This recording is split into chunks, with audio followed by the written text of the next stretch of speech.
patriotes.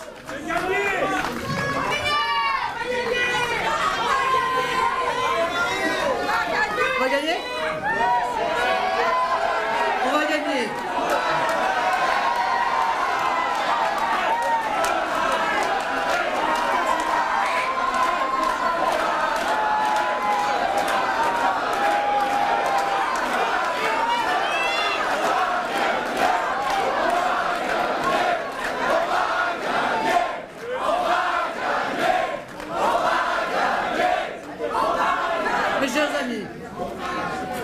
J'étais lundi en Vendée, je serai ce week-end à Bordeaux et j'ai le plaisir aujourd'hui et demain de faire une halte bretonne. C'est évidemment un immense plaisir pour moi d'être ici avec vous. J'aime infiniment la Bretagne, bien sûr, parce que ce sont mes origines, mais aussi parce que c'est une terre chaleureuse. Ce sont des paysages, des atmosphères à nul autre pareil. C'est en Bretagne d'ailleurs que j'ai tourné mon clip de campagne. Je ne pouvais le faire ailleurs. Je ressens ici, plus qu'ailleurs, le souffle de la France et la beauté de notre pays. C'est une région que l'on disait rétive au mouvement patriote. Ce n'est plus vrai, manifestement.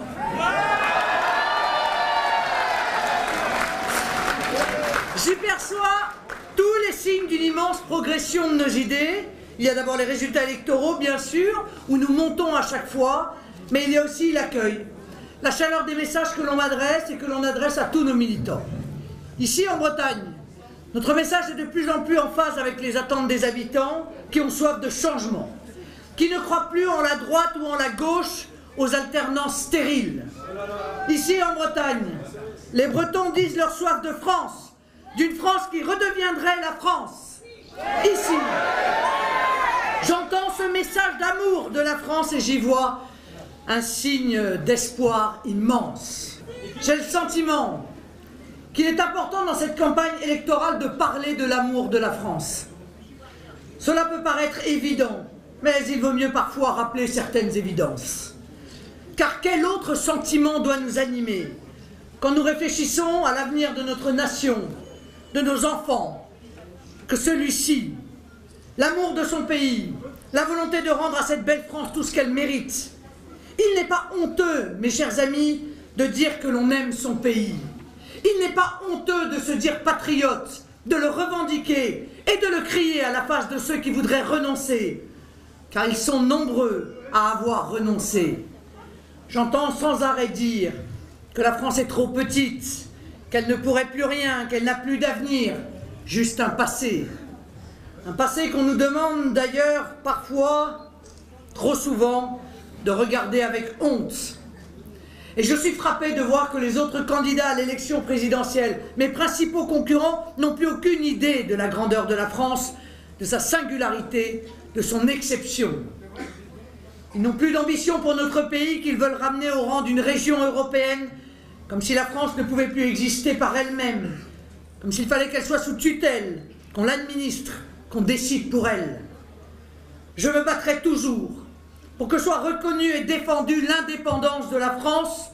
Ce n'est pas qu'une question de principe. L'indépendance, cela veut dire que la France se gouverne elle-même, et donc que le peuple se gouverne lui-même. Merci.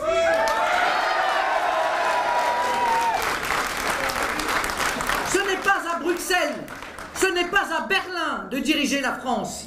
C'est aux Français de diriger la France, de prendre les décisions qu'ils veulent pour eux-mêmes. Je suis effaré de voir le ballet des prétendants à l'Élysée dans le bureau de Madame Merkel. Même photo, même pose. On a l'impression qu'ils viennent passer un entretien d'embauche. Même discours de soumission. Fillon, Macron, Hamon, tous sont allés faire allégeance à la chancelière allemande. Tous sont allés lui dire le bien qu'ils pensent de la politique migratoire de l'Allemagne, pourtant totalement folle. Tous sont allés lui dire qu'elle n'avait pas à s'inquiéter, que la France continuerait d'être obéissante. Moi, je ne me bats pas pour devenir vice-chancelière de Madame Merkel. Je me bats pour devenir présidente de la République française.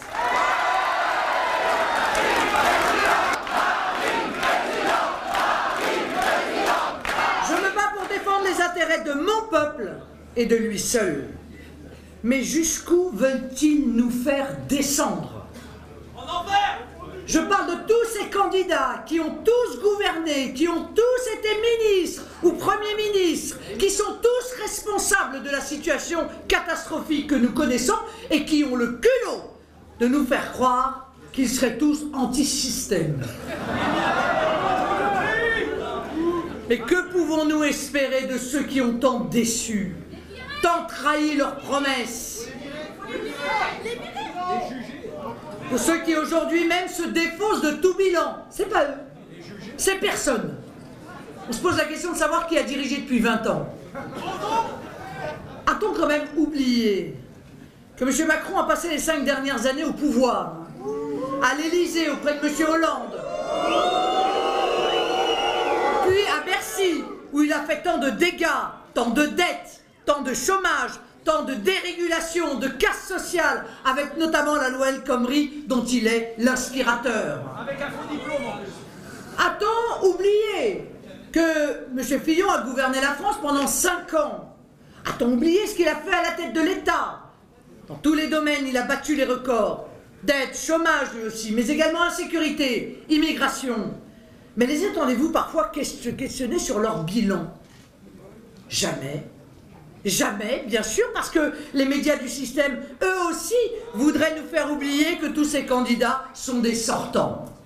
Ils veulent nous présenter ces candidats comme des perdreaux de l'année. N'oubliez pas que ces candidats du système sont des sortants, ils ont une responsabilité, qu'ils portent le très lourd bilan de l'affaissement de la France. N'oubliez pas que jamais rien ne pourra changer en remettant ceux qui ont si lourdement échoué hier au pouvoir. Pourquoi feraient-ils demain ce qu'ils n'ont ni voulu ni pu faire hier? D'ailleurs, ils commencent déjà à envisager de gouverner ensemble. Oui, ça date d'aujourd'hui, ils l'ont avoué. Valls, soutien de Macron, propose des compromis avec Fillon.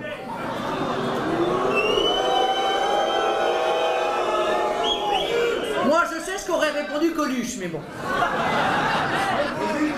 En réalité, il n'y a pas une feuille de papier à cigarette qui les sépare.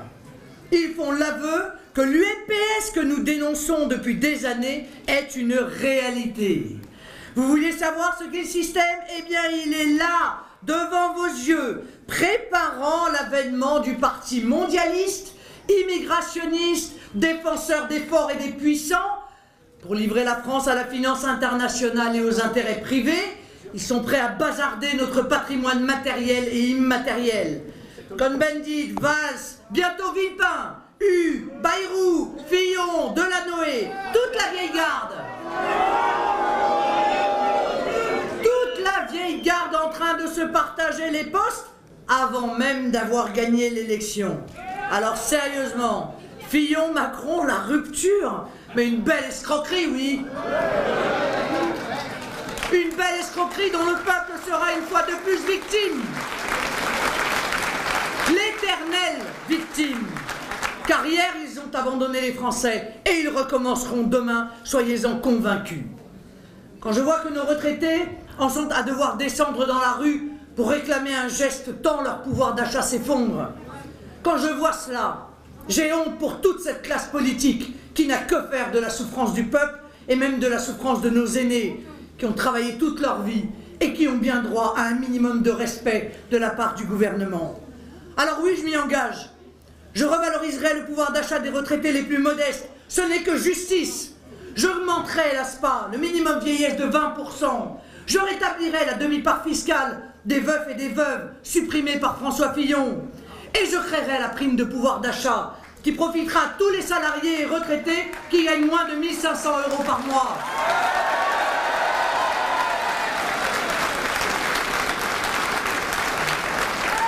Ça représentera 80 € par mois. Et ce ne sera pas financé par les contribuables, à la différence des autres projets que j'entends présenter dans cette campagne. Ce sera financé par une contribution sociale sur les importations. C'est financé, c'est juste, et j'assume cela. Je rendrai leur dignité à nos aînés les plus modestes. Je parlais de l'abandon par nos politiques, vous en savez quelque chose ici. Si j'ai choisi de venir dans votre village, ce n'est pas un hasard. Je sais à quel point vous mesurez ici l'abandon du pouvoir, qu'il soit de droite ou de gauche. Ici, à la Trinité-Port-Oued, vous êtes dans ce qu'on nomme pudiquement un désert médical. C'est-à-dire qu'il est difficile d'accéder à un gynécologue, à un ophtalmologiste, à un pédiatre à moins de 45 minutes.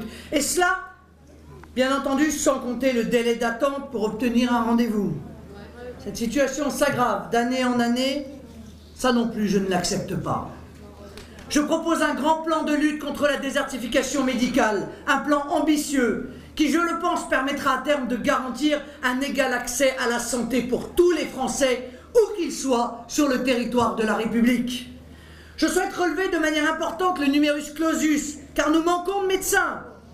Nous manquons de médecins depuis des années, alors que le nombre de candidats en première année de médecine n'a jamais été aussi élevé. Et quel avenir nous promettons? D'être soignés par des médecins roumains, alors que des milliers d'étudiants français restent sur le banc de touche en fac de médecine?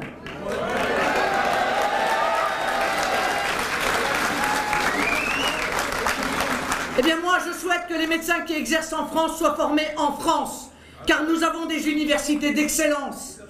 J'instaurerai un stage d'internat dans un désert médical qui pourrait être réalisé en hôpital, en cabinet libéral ou en maison de santé pluridisciplinaire. Cette mesure, elle est déjà appliquée par endroits et elle fonctionne.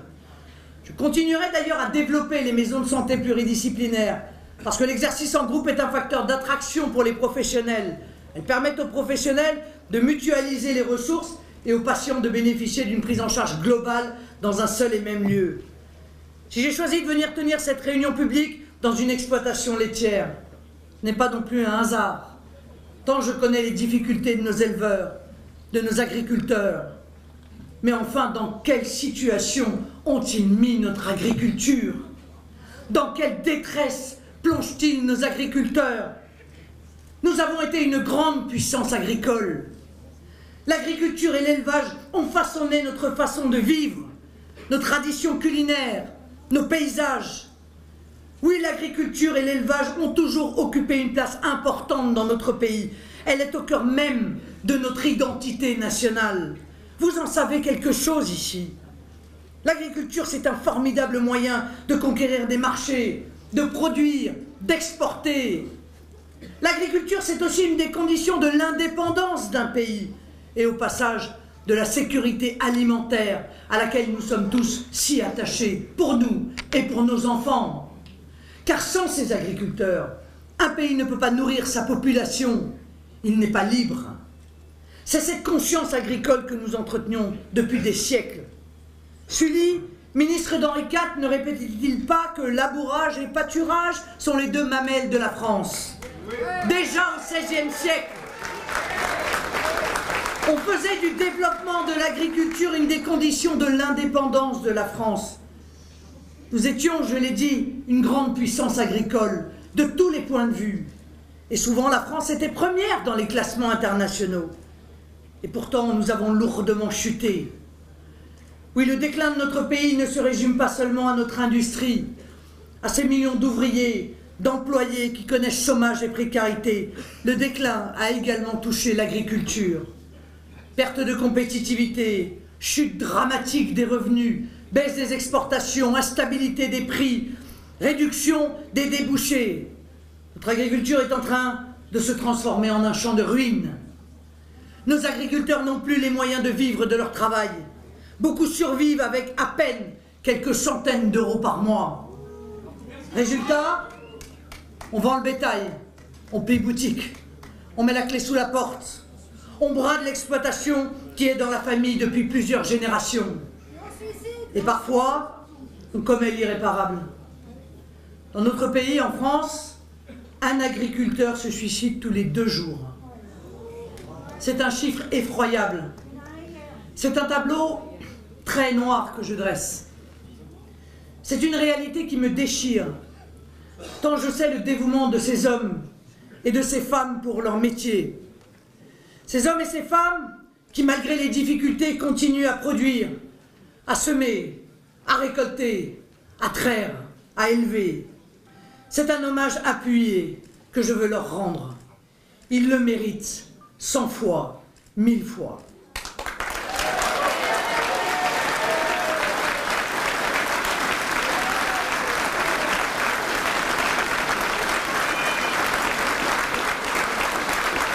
Alors qui va avoir le courage? Qui va avoir l'honnêteté dans cette classe politique arrogante de lever le doigt et de dire on est coupable de cette situation, on est coupable de cette situation dramatique. Qui va faire son mea culpa? Aucun ne fera son mea culpa. Aucun. Les mêmes reviendront 100 fois faire les mêmes promesses. Et jamais aucun d'entre eux n'est venu sur un plateau de télévision ou dans une radio pour dire « nous avons échoué, nous sommes désolés, nous demandons pardon au peuple de France, pardon aux agriculteurs ». Pas un ne l'a fait.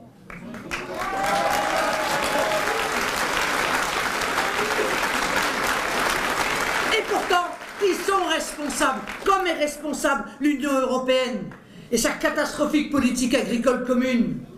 Aujourd'hui, la PAC est un boulet que nos agriculteurs traînent chaque jour. Car la PAC, entraînée dans la logique ultralibérale de l'Union européenne, organise ni plus ni moins que le sacrifice et le dépeçage de notre agriculture. Oh, la philosophie est simple, hein.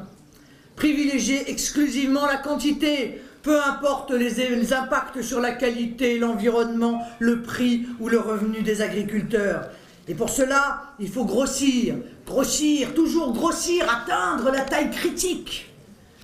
La PAC n'a abouti qu'à une seule chose, un immense mouvement de concentration entre les mains des grosses exploitations au détriment des petites exploitations familiales pourtant cœur de notre modèle agricole français. La PAC a aussi dérégulé les marchés. Au lieu de protéger, elle a exposé le flanc de nos agriculteurs. La fin des quotas laitiers a chamboulé toute la profession, fait chuter les prix et au final, elle a renforcé le pouvoir des grosses laiteries qui peuvent désormais étouffer les petits producteurs de lait. Ils étaient tous pour la suppression des quotas. Oui, je dénonce les pressions des grosses centrales qui prennent à la gorge nos producteurs de lait. Oui, je dénonce cette fin des quotas laitiers et je m'insurge contre la fin des quotas sucriers qui se profilent. C'est toute une profession qui va être jetée dans l'inconnu, en métropole comme en outre-mer. C'est l'Union européenne encore, qui veut nous faire signer ces horribles traités de libre-échange, le TAFTA, le CETA, le traité de libre-échange avec l'Australie, avec la Nouvelle-Zélande. Ces traités que les peuples refusent car ils sont dangereux pour notre santé, pour l'environnement et mortifères pour notre agriculture. Car ils mettent en concurrence nos agriculteurs avec ceux de pays qui ne respectent pas les mêmes normes que nous. Ces mêmes traités que les députés républicains votent sans ciller au Parlement européen. Ces traités que M. Macron veut à tout prix adopter. Il faut regarder cela aussi. Oui, c'est l'Union européenne qui organise la concurrence déloyale, qui fragilise toujours plus l'agriculture française, et notamment la filière du porc que vous nous connaissez bien ici, dans cette région. L'Allemagne est aujourd'hui à la 3e place du classement mondial pour l'élevage et la production de porc. Oh, c'est une ascension fulgurante, tandis que nous chutons année après année. En Bretagne, en France, la filière du porc ne peut plus lutter contre la concurrence allemande, car dans les abattoirs allemands, on abat, on désosse, on coupe, on emballe un porc pour moins de 1 €. La formule magique de l'Allemagne, la fameuse directive détachement des travailleurs. Vous savez, cette directive qui permet à des travailleurs étrangers de travailler sans s'acquitter des mêmes charges sociales que les travailleurs du pays. Eh bien oui, dans les abattoirs allemands, ce sont des Roumains, des Polonais, des Hongrois qui arrivent en nombre et travaillent pour moins de 4 € de l'heure. Alors, c'est d'une part une forme d'esclavage moderne, et c'est une concurrence parfaitement déloyale que nous subissons, que les 70 000 personnes qui travaillent dans la filière porc en Bretagne subissent tous les jours. Pouvons-nous nous protéger? Ben non, car l'Union européenne nous interdit de nous protéger, nous interdit d'avantager nos producteurs, nous interdit de les aider. Alors moi je propose un autre modèle aux agriculteurs de France, un modèle qui fera honneur à notre histoire agricole, qui remettra l'agriculture française sur les rails et qui lui permettra de repartir à la conquête des marchés mondiaux, qui lui permettra d'exporter, qui lui permettra de produire pour les Français, qui nous donnera de bons produits. Un modèle qui permettra à nos agriculteurs, nos valeureux agriculteurs, de continuer à travailler, mais surtout de vivre dignement de leur travail. J'abrogerai cette directive détachement des travailleurs.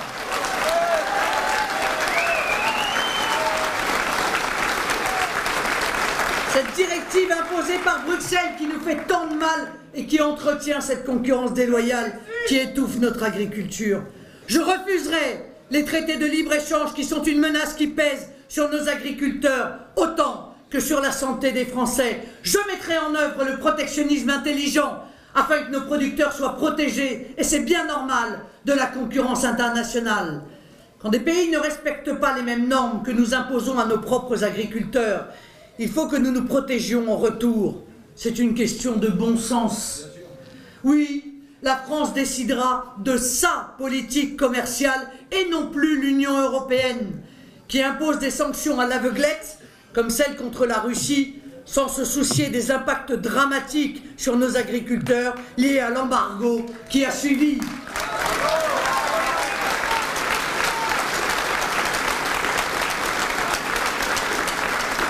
De la même manière, je veux que la France décide elle-même de sa politique de pêche et que Bruxelles arrête de sacrifier nos pêcheurs et cette filière d'avenir pour notre pays. Oui, je mettrai en place les circuits courts qui privilégieront les productions locales, qui sont plus respectueuses de l'environnement et de la santé de nos compatriotes. Oui, je mettrai en place le patriotisme économique. Je veux que l'État retrouve le même volontarisme qu'auparavant, que l'on utilise le levier de la commande publique pour avantager nos agriculteurs. Et je propose un principe.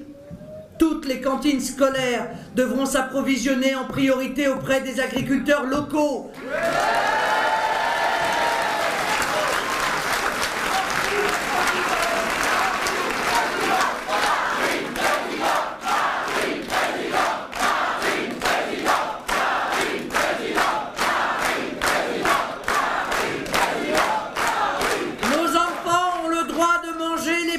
Français de nos agriculteurs français. Oui, je nationaliserai la PAC, que je transformerai en politique agricole française. Les retards de paiement, par exemple, sont aujourd'hui insoutenables. Et l'argent que verse l'Union européenne, ce n'est pas le sien, c'est le nôtre. Je le répète, notamment à ceux qui alimentent les peurs et les mensonges. Nous versons chaque année 23 milliards d'euros à l'Union européenne. Elle ne nous en rend que 14 milliards, PAC comprises. Nous perdons donc chaque année 9 milliards d'euros qui vont au développement et aux agriculteurs des pays de l'Est, qui eux viennent ensuite exercer une concurrence sur nos propres agriculteurs. C'est un système qui marche sur la tête. Alors, la politique agricole française distribuera le même montant de subventions que la politique agricole de la Commission européenne. Mais les critères de distribution ne seront plus décidés là-bas, par les technocrates bruxellois, mais par nous. Oui, nous déciderons des critères avantageux pour nos agriculteurs et qui permettront de sauvegarder le modèle de production français, celui dont je parlais tout à l'heure, des exploitations familiales. Et puis, ces critères permettront de rééquilibrer les filières qui aujourd'hui sont déséquilibrées par les critères choisis par l'Union européenne. Oui, je refuserai aussi toutes ces normes abjectes, ces directives européennes qui pleuvent par milliers sur notre pays et qui complexifient le métier de nos agriculteurs sans améliorer la sécurité sanitaire ou même la protection de l'environnement. Parce que les technocrates bruxellois adorent réglementer. Ah ça, ils aiment. La taille des concombres, le calibre des tomates, le diamètre des pommes. Il réglemente ce qui ne doit pas l'être et déréglemente ce qui doit être protégé. C'est une tâche qu'ils jugent visiblement très importante et qui justifie selon eux leur traitement à plusieurs milliers d'euros par mois quand nos agriculteurs, eux, essayent de survivre et se contentent de quelques miettes. C'est ce système injuste que je refuse. C'est ce système que je veux changer. Mais pour mettre en œuvre mon projet, j'ai besoin de vous. J'ai besoin d'une France libre et indépendante, libre de la tutelle de Bruxelles, libre de l'emprise de la Commission européenne. C'est la raison pour laquelle je veux que nous retrouvions notre souveraineté.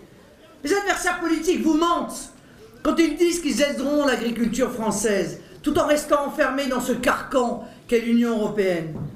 C'est aussi crédible que de vous proposer une balade à cheval enfermé à double tour dans une cellule d'une prison de haute sécurité. Comment M. Fillon pourrait-il mettre fin à la directive travailleurs détachés si c'est la Commission européenne qui réglemente? Comment M. Macron pourrait-il garantir des prix justes si c'est la Commission européenne qui gère la politique de quotas ou de subventions? Comment voudrait-il protéger nos agriculteurs tout en laissant la concurrence déloyale et les traités de libre-échange s'imposer? Oui, ces deux-là vous mentent. Moi, je ne veux plus que ce soit la Commission qui décide, qui impose ses normes et sa vision aux agriculteurs français. Je veux que ce soit le peuple français qui décide de son destin, de manière générale. Je veux que la France aide et sauve ses agriculteurs. Je veux que nous les défendions. Et c'est pourquoi nous allons rendre à notre pays sa liberté. Nous allons le libérer des chaînes de Bruxelles et retrouver notre pouvoir de décision, votre pouvoir de décision. C'est pour nos agriculteurs, mais aussi pour vous, peuple français, que j'irai négocier à Bruxelles dès le lendemain de mon élection.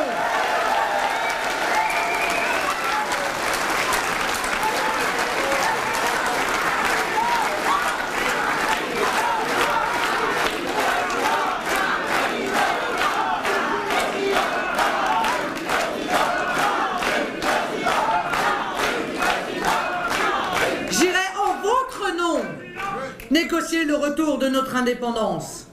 Libre, indépendant, nous pourrons engager le grand redressement de notre agriculture. Nous pourrons baisser les charges des agriculteurs de manière significative, comme je m'y suis engagé pour toutes les TPE-PME, nos artisans, qui créent la croissance et l'emploi dans notre pays, quand on ne les empêche pas de le faire. C'est un choix que j'assume, car je préfère les avantager, eux, que les grands groupes et la finance. Je mettrai en place les déductions de charges aussi pour les jeunes agriculteurs qui s'installent, car il faut que la jeune génération envisage le futur de la profession et reprenne les exploitations. Je supprimerai aussi les droits de succession pour les petites exploitations, à condition du maintien de l'activité, car je veux que l'on continue à produire, à cultiver, à récolter en France.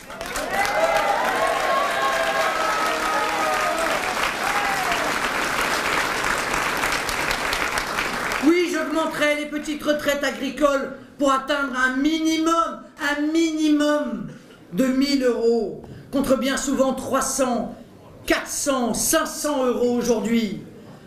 Les retraites agricoles sont parmi les plus basses de France. Cette situation est inacceptable. Lorsqu'on a travaillé toute sa vie, on doit pouvoir mener une retraite paisible. C'est là encore une question de justice. Alors oui, nous allons mener ensemble ce grand projet. Nous allons redonner de la fierté à nos agriculteurs. Nous allons leur permettre de vivre de leur travail et à d'autres tours. Et nous leur montrerons notre fierté pour ce qu'ils font, pour ce qu'ils sont.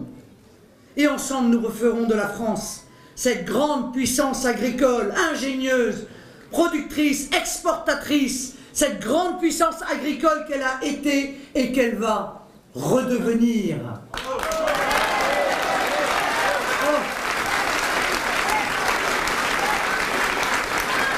Il n'y a pas, mes chers amis, que l'agriculture que je veux relever. Partout où l'on regarde, partout, chaque domaine, c'est l'effondrement. Les bases sont en train de s'effondrer sur elles-mêmes. Vous le savez, la Bretagne est désormais affectée par un nouveau fléau. Je veux parler de la délinquance qui ne cesse de monter d'année en année. L'arrivée des migrants n'y est pas pour rien. Et ce n'est pas moi qui le dis.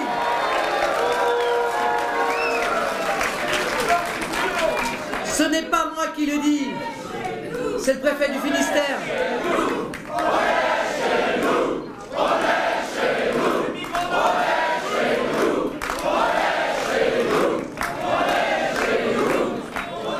Même le préfet du Finistère, j'ai envie de dire, expliquait l'année dernière que la hausse de la délinquance des mineurs en 2015 était liée aux flux migratoires et aux mineurs isolés en perdition dans les zones urbaines.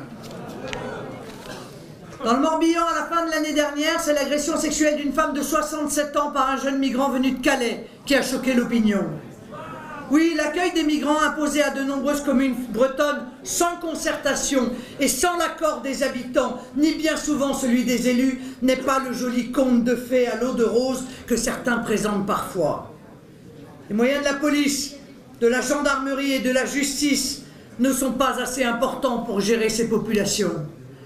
Plusieurs centaines de migrants de Calais, 760 en tout, ont été répartis dans les communes bretonnes. L'État n'a aucun plan, aucune stratégie pour gérer la situation. Certains sont déjà retournés à Calais ou à Grande-Synthe, d'autres sont encore ici, mais sans que personne ne sache ce qui les attend. L'incapacité des gouvernements qui se sont succédés à trouver des solutions pérennes aux problèmes de la crise migratoire est effrayante. Cela fait des années que nous sommes confrontés à ce flux de clandestins qui veulent gagner l'Angleterre. Et la seule chose que tous les fillons Macron et leurs amis ont trouvé à faire, c'est de disperser les migrants partout en France, sans aucun plan de long terme, sans aucune réflexion sur l'impact et les conséquences de l'arrivée de ces gens sur les habitants à qui on les impose. Je refuse, moi, de me résigner devant cette situation. Et je propose un véritable plan pour sortir de l'impasse dans laquelle nous nous trouvons. Avec moi, pas de régularisation.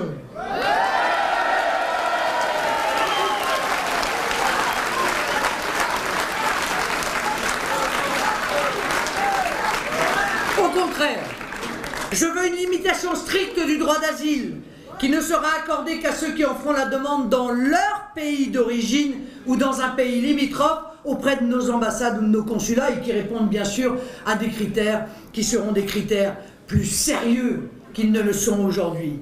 Il faut, mes chers amis, envoyer un message clair à tous ceux qui rêvent de venir en Europe. Ils ne trouveront rien en France.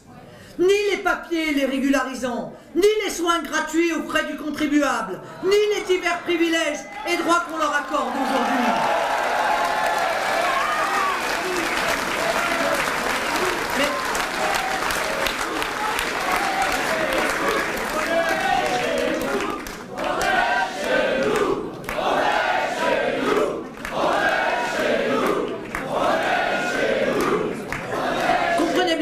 Amis, que c'est la seule façon de les décourager de se lancer dans un voyage dangereux.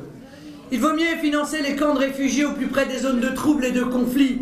Il vaut mieux mener une politique étrangère réaliste et sérieuse pour pacifier les régions actuellement en guerre et commencer à reconstruire les pays détruits. C'est de cela et de la lutte contre le fondamentalisme islamiste terroriste dont je me suis entretenu avec le président du Liban, Michel Aoun, avec le président du Tchad, Idriss Déby, avec le président de Russie, Vladimir Poutine.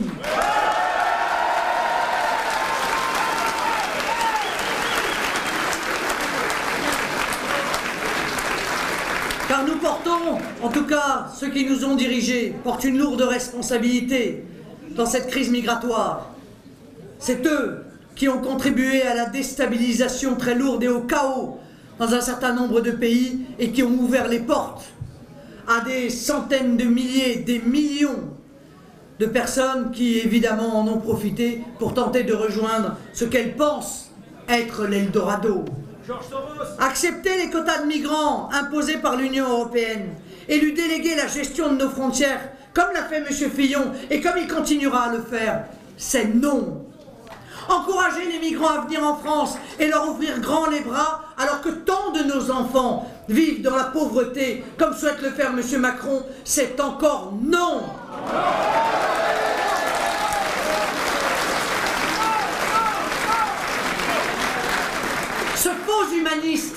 Ce faux humanisme est criminel. Il incite les candidats à l'immigration à tenter un périple souvent mortel, au cours duquel ils enrichissent les pires trafiquants et les pires mafias qui eux-mêmes financent les groupes armés terroristes contre lesquels se battent nos soldats.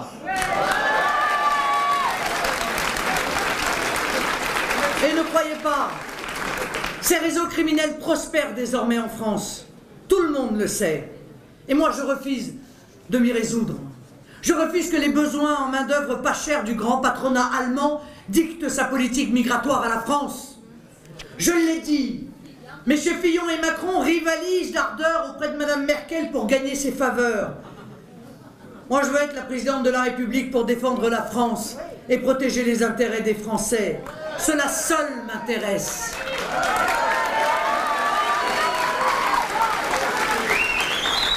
Mais ce ne sont pas seulement des migrants qu'on vous impose au nom de l'Europe, de Mme Merkel et de l'ouverture des frontières. Ce sont aussi toutes sortes de malfrats qui viennent agir jusqu'en Bretagne. Cette délinquance itinérante qui fait régulièrement la une de l'actualité. Ainsi, en décembre dernier, 3 Roumains ont été condamnés à Lorient pour une série de 19 braquages dans diverses entreprises. Ils envoyaient le produit de leur vol vers leur pays d'origine. Et en avril dernier, la police avait saisi une importante quantité de bijoux volés après un coup de filet dans la communauté rom de Rennes. Et je ne parle pas des agriculteurs dont on pille le matériel ou même les récoltes et qui m'expriment régulièrement leur ras-le-bol face au laxisme et à l'inertie des pouvoirs publics. Ben bien sûr, on le voit, l'ouverture des frontières au sein de l'espace Schengen a fait des heureux. Il faut mettre fin à ces vols et à ces trafics. Et le seul moyen d'y parvenir, c'est de retrouver le contrôle de nos frontières.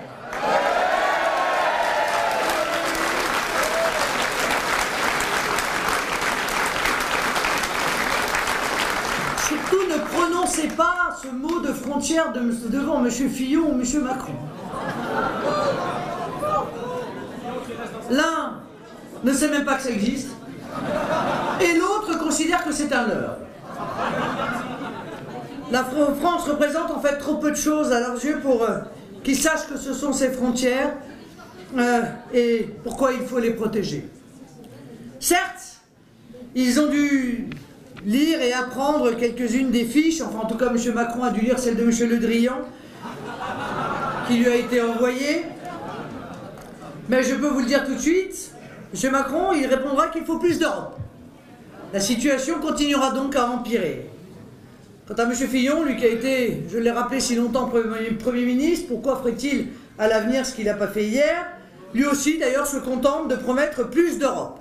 Il promet un Schengen puissance 2. Alors déjà le Schengen 1 au secours, donc le Schengen 2, non merci, on n'a pas envie de suivre la série.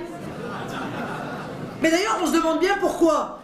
Pourquoi ces gens veulent être élus et accéder aux responsabilités alors que leur principale préoccupation est de céder à l'Union européenne tout le pouvoir que le peuple leur donne. C'est incompréhensible, vous l'admettrez. Alors je ferai l'inverse, vous le savez. Je redonnerai des moyens à nos douanes car je ne veux pas entendre ce qu'on m'assène en permanence sur les plateaux de télévision. Mais comment on va faire? Mais c'est pas possible de maîtriser les frontières. On l'a quand même fait pendant quelques siècles, hein, me semble-t-il.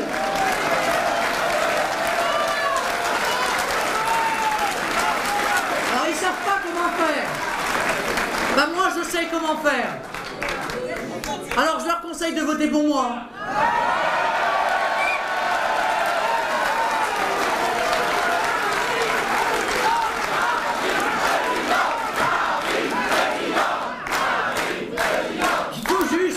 Mes chers amis, redonner des moyens à nos douanes.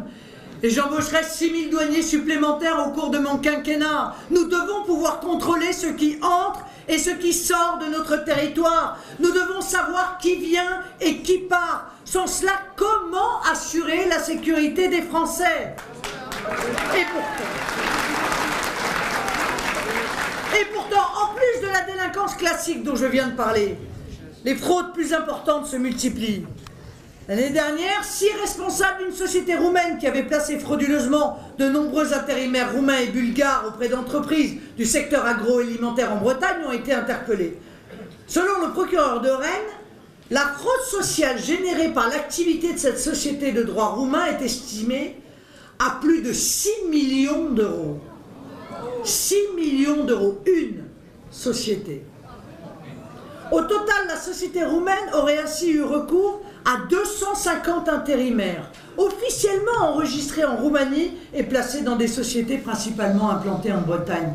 Et bien voilà un exemple de fraude massive que nous n'aurions jamais connue si l'Union européenne n'avait pas fait disparaître nos frontières. L'espace Schengen est une utopie dangereuse, car ce rêve de libre circulation sans entrave ne correspond pas à la réalité. Ces travailleurs étrangers employés de façon illégale en France ont exercé une concurrence déloyale vis-à-vis des travailleurs français pendant des mois. Et nous subissons déjà les effets terribles de cette directive. Si on y ajoute ce type de fraude, on comprend que les chômeurs français ne sont pas prêts de retrouver du travail. Il est temps d'en finir avec ce système absurde qui met en danger nos emplois, nos biens, qui met en danger nos vies. Car je rappelle tout de même s'il semblerait que les médias français s'habituent aux attaques terroristes. Aujourd'hui, on en parle quelques heures. Pourtant, il y en a eu 2 ou 3 dans les 2 ou 3 dernières semaines. Une partie des terroristes du Bataclan s'était glissée au milieu des flux de migrants. Et ils n'ont eu aucune difficulté à passer la frontière. Pour un d'entre eux, il a même passé 4 frontières européennes sans être détecté. Et ne croyez pas que ces drames affreux sont derrière nous, car l'État islamique a prévenu qu'il continuerait à envoyer dans les flux de migrants des soldats qui viennent pour semer la mort sur notre territoire national.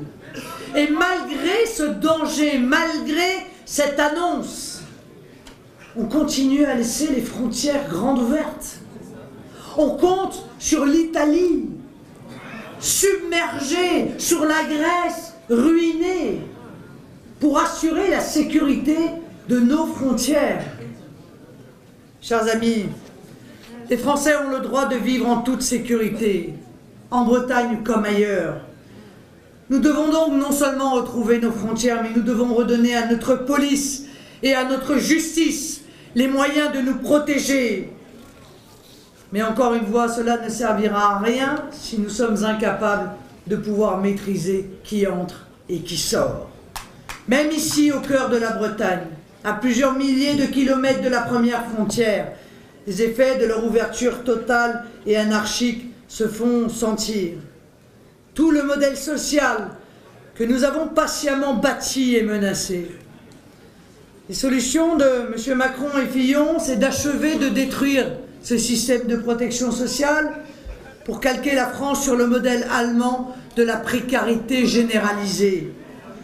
Je ne veux pas de cela, ni pour les Français, ni pour notre jeunesse. Je ne veux pas que l'avenir de notre jeunesse, ce soit celle-là, la précarité généralisée. Moi, je vous propose une autre voie.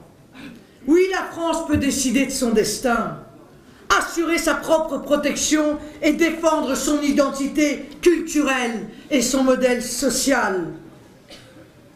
Oui, nous pouvons à nouveau, mes chers amis, je vous le dis solennellement, avoir une nation à nouveau fière et souveraine, un État à nouveau fort, respecté et stratège.